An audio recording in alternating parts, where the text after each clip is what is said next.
Hello everyone, praise lord. ఎలా ఉన్నారు? బాగున్నారా? దేవుడు చూడండి, మనము ఎంతగానో ప్రార్థన చేసి చేసి చేసి చేసి చేసి విసిగిపోయాము. కొన్ని వాటిల్లో ఏంటిదనంటే మనం ప్రార్థన చేస్తాం, దేవుడు కార్యాలు చేయట్లేదు చేయట్లేదు, ఇంకా ఆలస్యం అవుతుంది, ఏంటి అసలు అర్థం కావట్లేదు, ఏంటి ఈ ట్రబుల్స్ పోవట్లేదు, ఈ సమస్యలు పోవట్లేదు అంటే మనకున్న పరిస్థితులను బట్టి ఇంకా బలహీనపడి ఇంకా ఏవేవో ఆలోచిస్తూ ఇలాంటి మైండ్లో నువ్వు ఉన్నావేమో, అలా ఆలోచిస్తున్నావేమో. ఏంటి ఇంకా డిలే అవుతుంది, దేవుడు నా లైఫ్లో గొప్ప కార్యం చేస్తాడా చేయడా, ఇట్లాంటి డౌట్స్ ఇంకా నీ మైండ్లో తిరుగుతున్నాయేమో. అందుకే దేవుడు ఈరోజు నీ పట్ల ఒక గొప్ప కార్యము చేయడానికి ఆయన ఇష్టపడుతున్నాడు. ఏంటిదో తెలుసా? నీ కొరకు ఒక మంచి శుభవార్తను తీసుకొచ్చాడు.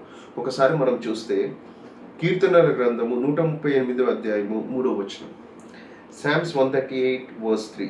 In the day when I cried, thou answeredst me and strengthenedst me with strength in my soul.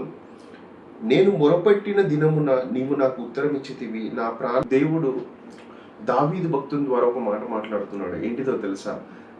ఆయన ఏంటంటే తనకున్న సమస్యల్లో బాధల్లో బాగా ఏడ్చి ఏడ్చి దేవుని మొరపెట్టాడంట. అవునా? తన యొక్క కన్నీటి ప్రార్థనని దేవుడు ఏం చేశాడంట, ఆ యొక్క వెంటనే జవాబు ఇవ్వటం మొదలుపెట్టాడంట. ఒకవేళ నువ్వు అనుకుంటున్నావేమో కొన్ని రావట్లేదు, సొల్యూషన్ రావట్లేదు. So this is the right time to cry before God. ఇదే సరి అయిన సమయం. నీకు ఏమి జవాబులు రావట్లేదు అని అనుకుంటున్నావా? ఇదే సరైన సమయము దేవుని యందు మొరపెట్టడానికి. దేవుని యందు నీ యొక్క కన్నీటి దుఃఖం భారముతో నువ్వు ఒంటరిగా కూర్చొని ఏడుస్తున్నావు కదా, ఇప్పుడు అదే మంచి తరుణం వచ్చింది. ఏంటిదో తెలుసా? నువ్వు నీ కన్నీరుని దేవునికి అర్పించు.